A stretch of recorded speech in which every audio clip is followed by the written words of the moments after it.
Pelajaran apa yang kita dapetin dari kehidupan Nabi di masa kecil yang sulit? Kenapa hidup Nabi itu susah, teman-teman? Salah satu hikmahnya agar Nabi belajar quwwatut tahammul, agar Nabi belajar kemampuan menanggung beban.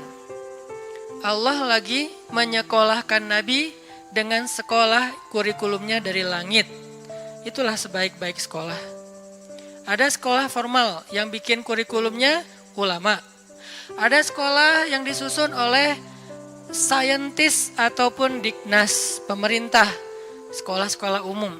Semuanya baik, tapi ada sekolah yang paling baik dan insya Allah nggak mungkin orang yang sekolah di situ tuh rugi, nggak mungkin. Udah sekolahnya gratis, hasilnya luar biasa, sekolah langit. Apa itu sekolah langit, teman-teman?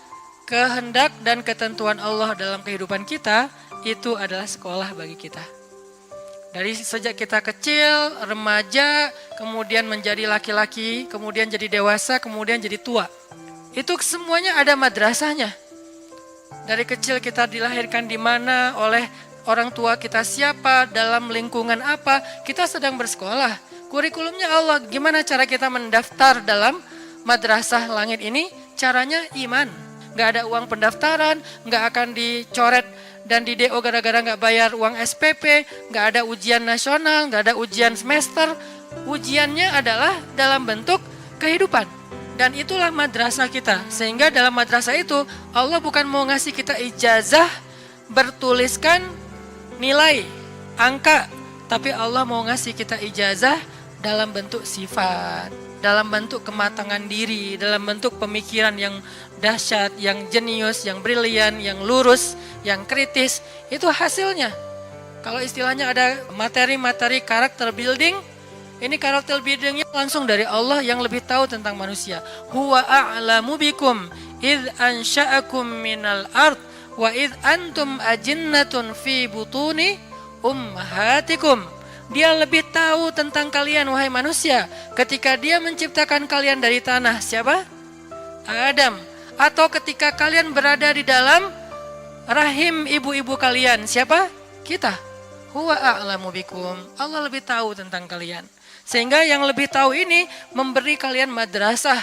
Sampai kita hari ini dapat madrasah dari Allah. Jadi ketika kita dapat ujian dalam hidup, kita coba bangun self-awareness. Oh, saya lagi sekolah sama Allah.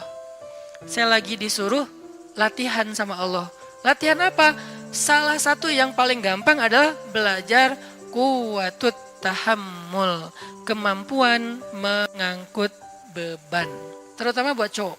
Fitrah kita itu diciptakan untuk mengangkut beban. Kita dijadikan lebih kuat bukan untuk gaya-gayaan, untuk mengangkut beban. Makin besar tanggung jawab dan beban yang dia ambil, makin dia cowok sejati. Rujulah kesatria namanya. Nabi dari kecil beliau dapat banyak ujian supaya punya quwwatut tahammul, mengangkut beban. Dan memang benar, Nabi itu sedang disiapkan oleh Allah untuk mengangkut beban yang paling berat. Yang ketika dikasih ke langit, langit nolak. Dikasih ke gunung, gunung nolak. Dikasih ke matahari, matahari nolak. Dikasih ke semesta, semua semesta nolak. Dikasihlah kepada manusia yang bernama Nabi. Apa beban yang berat itu yang ditolak oleh semesta? Beban risalah. Satu tingkat lebih berat daripada beban nubuwah. Apa bedanya nubuwah sama risalah? Yang membawa nubuwah namanya Nabi. Yang membawa risalah namanya Rasul. Makanya ada Nabi, ada Rasul. Apa bedanya? Kalau Nabi dia nggak membawa ajaran baru, meneruskan ajaran Nabi sebelumnya. Tapi kalau Rasul membawa ajaran baru. Sehingga penolakan publiknya lebih tinggi. Ujiannya lebih berat kalau Rasul itu. Dia seperti membawa syariat baru. Kebayang ya? Kita udah punya tradisi, lalu kita juga punya nasionalisme. Kita punya budaya yang sudah sangat tua, lalu ditambah lagi dengan punya nasionalisme yang hampir 100 tahun itu, tiba-tiba datang seorang laki-laki mengatakan, tinggalkan semuanya, inilah yang benar. Gimana kira-kira penolakannya? Wah, habis tuh laki-laki. Banyak cerita mereka yang dibunuh. Makanya Bani Israel yaqtulunal anbiya bighairi haq, membunuh para nabi tanpa alasan yang dibolehkan. Kenapa? Menolak ajarannya. yang sudah turun-temurun selama ratusan bahkan ribuan tahun. Beban inilah yang akan dipikulkan oleh Allah kepada Nabi.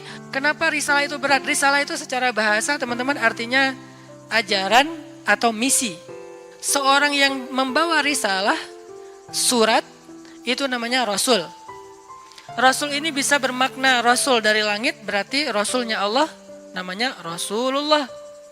Bisa juga Rasulnya bumi, Rasul para raja, utusan para raja yang diutus ke raja yang lain, membawa surat dari raja ini, bisa surat rahasia, bisa surat tentang perang, bisa surat tentang damai segala macam. Resikonya gede nggak tuh jadi utusan? Gede banget resiko jadi utusan. Ini utusan Allah, bukan kepada satu orang, kepada lil alamin, lin nasi kafatan ajmain, kepada banyak manusia. Ini beban yang berat. Malaikat aja nggak sanggup memikul beban risalah. Pohon, laut, dan segala macam makhluk-makhluk Allah, semuanya hands up, nggak mau. Ya Allah saya nggak kuat. Kami kasih ke langit, langit nggak berani. Kami kasih ke bumi dan gunung, gunung-gunung yang gagah, yang kuat itu nggak berani. Kami kasih kepada manusia, mereka mengambilnya. Siapa manusia di sini? Para anbiya. Jadi beban risalah itu berat sekali. Tentang bagaimana caranya yukhrijun nas minadh dhulumati ilan nur. Misinya adalah mengeluarkan manusia, bukan cuma satu suku, manusia dari kegelapan kepada cahaya.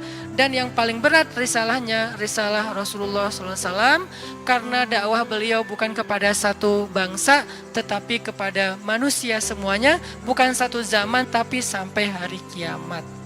Itu kenapa Nabi Muhammad itu dari kecil itu susah hidupnya, karena mau menanggung sebuah beban berat, namanya beban risalah. Lalu kepada siapa risalah atau beban ini Nabi wariskan? Karena kan berlaku terus sampai akhir zaman ya. Nggak terputus dengan Nabi wafat. Terus estafet. Kepada siapa Nabi mewariskan tongkat atau beban risalah ini? Al-ulama warasatul anbiya. Para ulama adalah pewarisnya para nabi. Para nabi tidak mewariskan harta dinar dan dirham. Para nabi mewariskan ilmu atau mewariskan agama. Jadi tugas beban yang paling berat ini untuk menanggung beban umat bukan hanya ngajarin. Kalau ngajarin bebannya oke lah ada beban sedikit tapi nggak berat-berat amat jadi pengajar. Yang berat itu adalah risalah menanggung beban umat. Yang lapar harus dikasih makan, yang sakit harus dibantu berobat, yang miskin harus disantuni, anak yatim harus diberikan haknya, janda-janda yang nggak punya siapapun yang menafkahinya harus ada program untuk mereka. Banyak, pokoknya semua beban umat dari mulai yang lapar paling kecil sampai korban perang. Itulah beban umat yang diambil oleh Nabi. Nggak boleh ada yang terzolimi di muka bumi.